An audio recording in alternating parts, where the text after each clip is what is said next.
Happy Thursday, everyone. Today is Data Talk Thursdays with Dan. Today's topic is interest rates, inflation, and inventory. Those three things are greatly impacting your ability as a first time home buyer to purchase a home.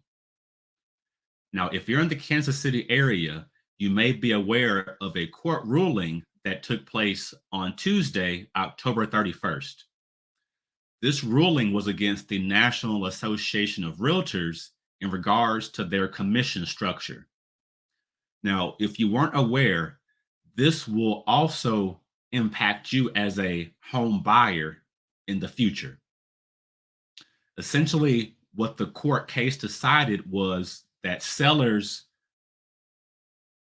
who do not want to be responsible for compensating the buyer's agent do not have to do so. Now, one little weird secret about this court case is there never was a requirement for sellers to compensate the buyer's agent.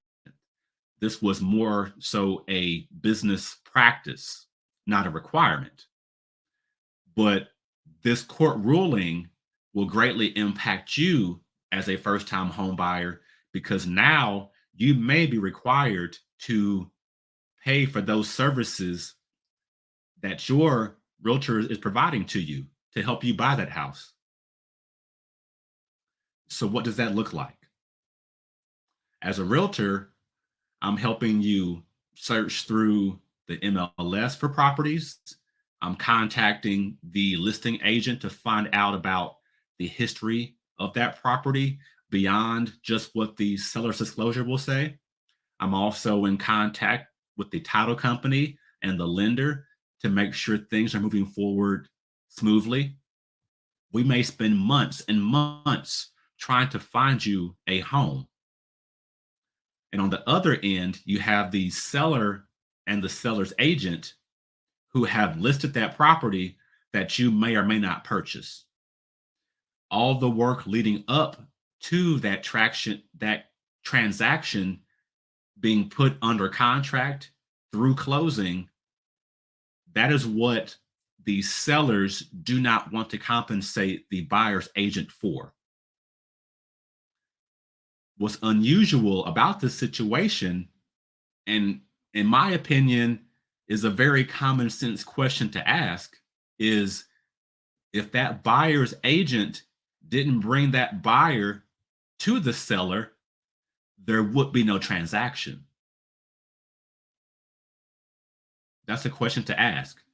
How much and what should the compensation be for that buyer's agent who's able to bring a ready and willing buyer to that property? That's what got lost in this court case, in my opinion. Now, I'll speak further about that court case in the following videos, but for this video, we'll focus again on the interest rates, inflation, and inventory. We've seen interest rates higher than we've seen in decades. We've also seen inflation higher than we've seen in decades. And the inventory levels have been lower than we've seen in decades.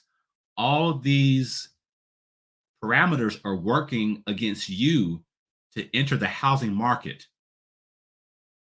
And this court case will further cause hurdles for you to enter that market. You'll have to find a realtor like myself who is very savvy, who is budget conscious, who's able to help you find down payment assistance programs, whether they're state or county or even federal incentives to buy a home.